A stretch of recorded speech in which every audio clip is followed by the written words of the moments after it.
നമസ്കാരം. ബ്രേക്കിംഗ് നേരം ആരംഭിക്കുന്നു. നോക്കാം ആദ്യം പ്രധാന വാർത്തകൾ.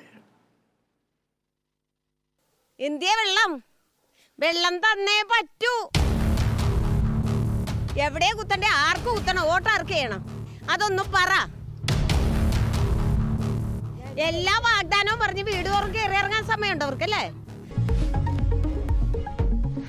കൊച്ചി എളങ്കുന്നപ്പുഴ പഞ്ചായത്തിൽ കുടിവെള്ളമില്ല. തെരഞ്ഞെടുപ്പ് കാലത്തും ദാഹമകറ്റാൻ മാർഗമില്ലാതെ പ്രദേശവാസികൾ.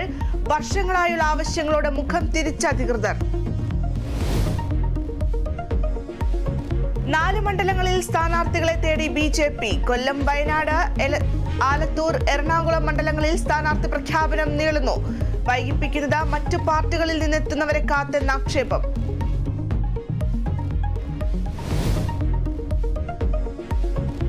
തിരുവനന്തപുരം കാട്ടാക്കടയിൽ RSS പ്രവർത്തകനെ കുത്തിയ കേസിൽ 3 പേർ കസ്റ്റഡിയിൽ. പിടിയിലായത് കഞ്ചാവ് മാഫിയയുമായി ബന്ധമുള്ളവരെന്ന് പോലീസ്.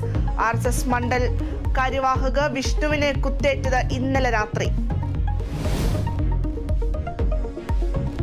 മൂന്നാറിലെ ജനവാസ മേഖലയിൽ ഇറങ്ങുന്ന പടയപ്പയെ കാട്ടിലേക്ക് തുരത്താൻ ശ്രമം തുടരുന്നു.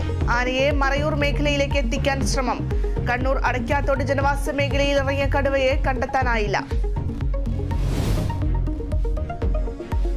പേരാമ്പ്ര അനു വധക്കേസിൽ പ്രതി മുജീബ് റഹ്മാനുമായി ഇന്നും തെളിവെടുപ്പ്. കൊലപാതകം നടത്തിയ വാളൂരിൽ എത്തിച്ചേക്കും.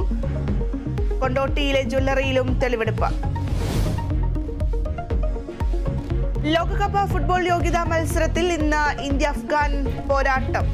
മത്സരം രാത്രി 12:30 സൗദി അറേബ്യയിൽ.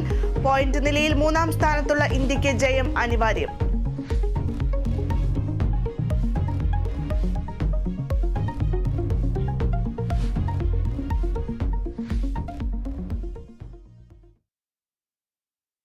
വാർത്തകൾ വിശദമാകുമ്പോൾ, കായലിനും കടലിനും നടുവിലാണ് വാസമെങ്കിലും കുടിവെള്ളക്ഷാമത്താൽ നട്ടം തിരിയുകയാണ് എറണാകുളം എളങ്കുന്നപ്പുഴ പഞ്ചായത്തിലെ നിവാസികൾ.